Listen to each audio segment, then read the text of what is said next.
riding with Mom for thousands of miles. The road stretches before us, far from our destination. Sleep tries to force my eyes closed. I need to keep the radio low for the fear of waking my passenger who sleeps soundly next to me.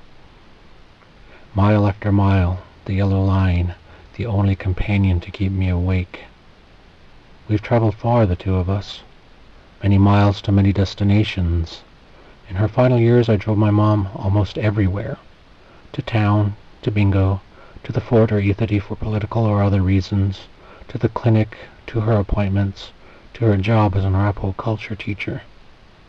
As we covered those lonely stretches of miles, we talked, we shared, we became friends, and sometimes we would just ride in silence.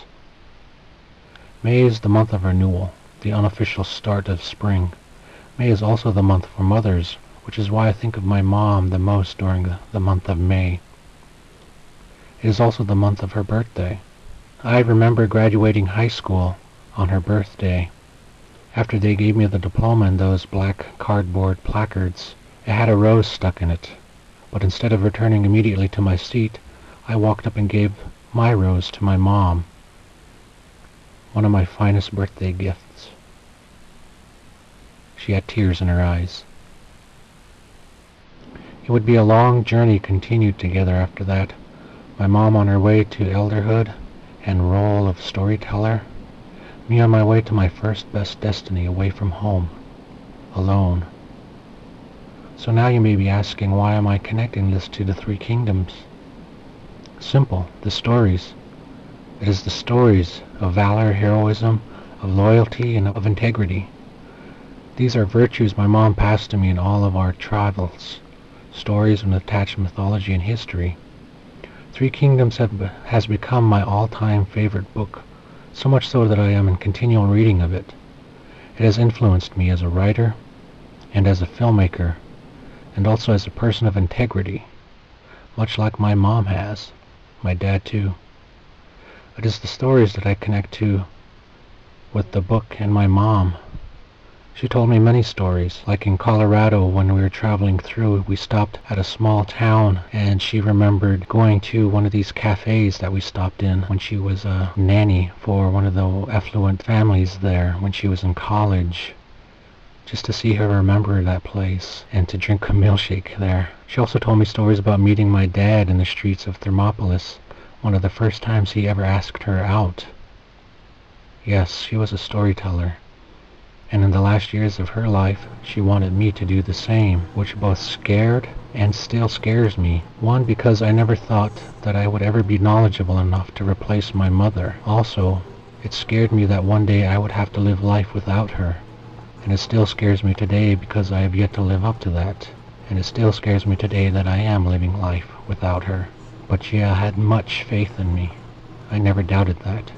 Though I always considered myself more a Zhao Zalong type, a wandering, skilled person who finds the one person, the one kingdom, and the cause to be loyal to, I connect greatly to a story of Guan Yu in Three Kingdoms. Here Guan Yu has been separated from his brother Liu Bei and the cause he serves. After serving the villainous Cao Cao for a time, he must break away and return to his brother's side. Guan Yu was alone on this trip, but he was also burdened with his brother's wives, his brother's hopes and dreams. Still he leaves Cao Cao. But his journey was not without its difficulties and trials, its loneliness. The long journey ahead, with Cao's armies in pursuit, even when he returns must face the mistrust of his other brother Zhang Fei. It must have seemed daunting and made him doubt his own skills. But determined, he took that first step. However fraught with peril, mistrust, deceit, and pessimism, he took that journey alone. And I must too. And my mom prepared me for all of this. Dad too. Even now, though I am alone, I am not lonely. I have my brothers and sisters, my friends to believe in me, here alone in the wilds of the city of Chicago. Many men will never explore the influence of the feminine on their personalities, on their lives, beyond in acknowledging, "Hi, Mom," when the camera is pointed at them.